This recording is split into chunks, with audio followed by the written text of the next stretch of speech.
Hiya, this is video 16. Now, I've been describing these circular features as being either storage huts for the Iron Age, or I've been describing them as huts for shepherds.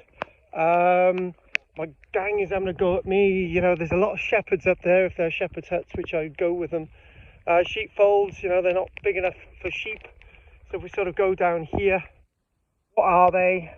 Be good somebody to maybe give a suggestion. I've been an archaeologist for 35 years, but some things you see in new areas, they're sort of not in the textbook.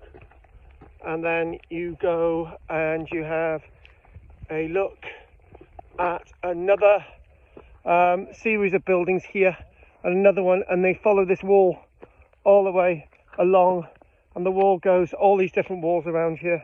So we sort of go back on ourselves quickly for video. I think this must be video 16.